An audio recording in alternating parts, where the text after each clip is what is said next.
त्या महाविकास आघाडी म्हणजे केंद्रामधील इंडिया आघाडी यांच्यामध्ये एक गोष्ट चालू आहे, ती गोष्ट म्हणजे की महाराष्ट्रामधील लोकसभेच्या सीटासाठी महाराष्ट्रामध्ये महाविकास आघाडीला बहुजन जी पार्टी आहे, वंचित बहुजन आघाडी, त्यासोबत युती करावी की नाही या गोष्टीमध्ये अडकून पडलेली आहे महाविकास आघाडी.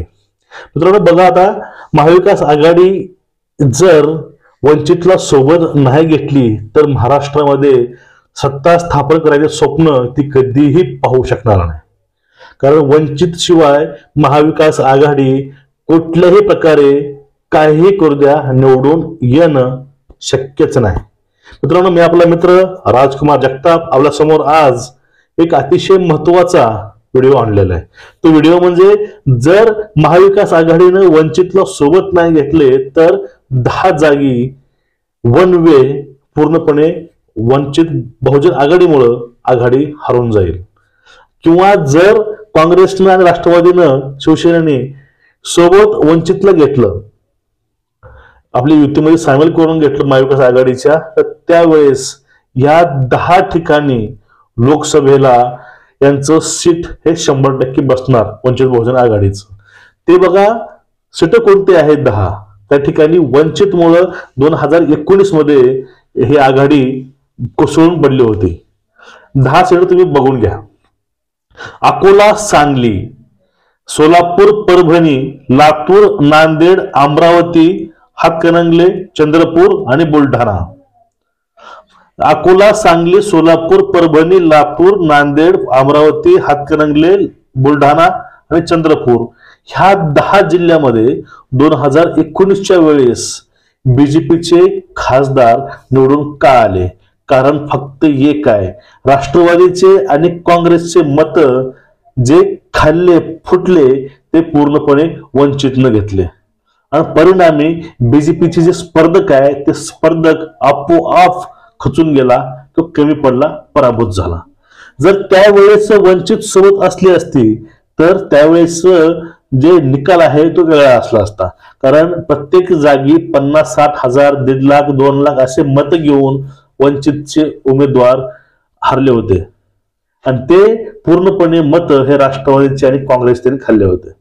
जर ह्या 10 जागा वन वे काँग्रेसला पाहिजे असतील तर त्यांना वंचित शिवाय पर्याय नाही आणि ते सत्तेचे स्वप्न त्यांनी पाहूच नये.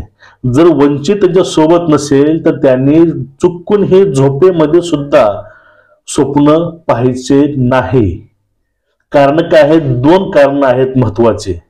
त्यामुळे ते कितीही बघा, तुम्ही किती प्रयत्न करू सांगा लोकांना की बीजेपी कडे मतदान करू नका, वोट करू नका, तरीही वन वे बीजेपी निवडून येईल 2024 मध्ये जर वंचित सोबत नसेल तर.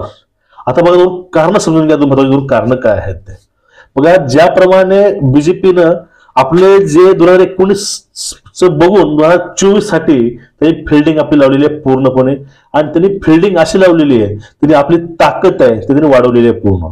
त्यामुळे त्यांनी शिवसेना फोडून आणि राष्ट्रवादी फोडून त्यांनी अधिकृत दोन्हीही उमेदवार आणि सोबत त्यांचे जे खासदार आहेत किंवा आमदार आहेत ते सर्व आपल्याकडे खेचलेले आहेत, जे ऍक्टिव्ह आहेत ते पूर्ण. त्यामुळे निश्चितच राष्ट्रवादी दुबळी झाली आणि शिवसेना पण. किती नेते असतील पण अर्धे जे लोक आहेत ते अर्धे फुटले. म्हणजेच जी अर्धी सत्ता होती यांची, जे अर्धे मत होते ते अर्धे मत फुटले.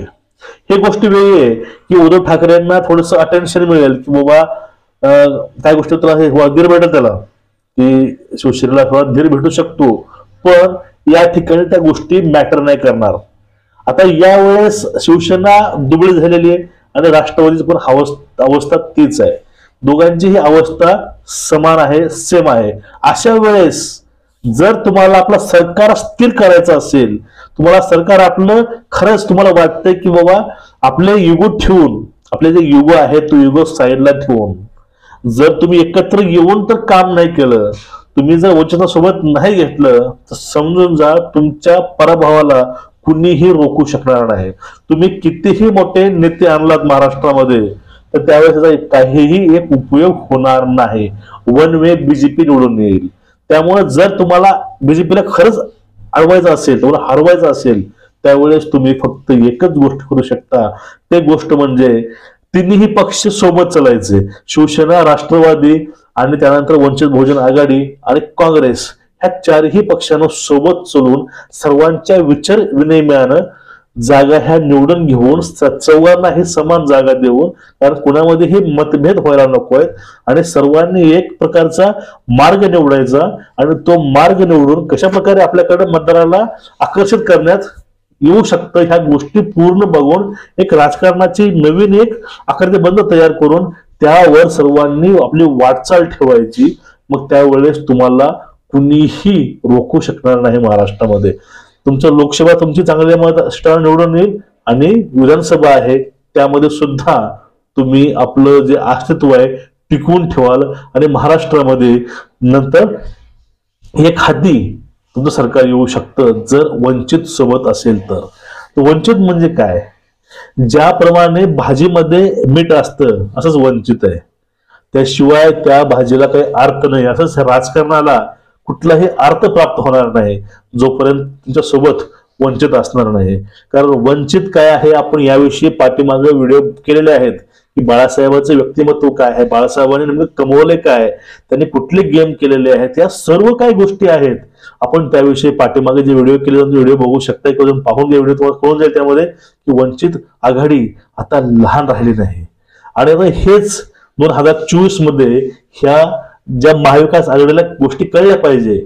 वेळ जाण्यापूर्वी जर यांना गोष्ट नाही कळली तर नंतर पश्चाताप केल्याशिवाय यांच्याकडे कुठलाही पर्याय नाही. पहिला जिल्ह्याचे लिस्ट त्या 10 जिल्ह्यामध्ये तर राष्ट्रवादी काँग्रेसला किंवा महाविकास आघाडीला यायचं असेल तर त्या ठिकाणी वंचित बहुजन आघाडीची तुम्हाला खूप गरज बसणार आहे. या ठिकाणीच नाही, 2019 मध्ये वंचितमुळेच हे जे काँग्रेसची आघाडी आहे ते पूर्णपणे आदळून कोसळून पडली होती. आता तेच चूक यांनी करू नये आणि एकमेकांमध्ये सर्वांनी मिटिंग घेऊन सर्व प्रॉब्लेम समजून घेऊन एकमेकांचे भावनांचा आदर करून निर्णय योग्य घ्यावा, जागा द्याव्या आणि सामील करून नवीन वाटचाल चालू करावी. तुम्हाला मित्रांनो एकूणच ह्याविषयी काय वाटतंय नक्कीच कमेंट करा.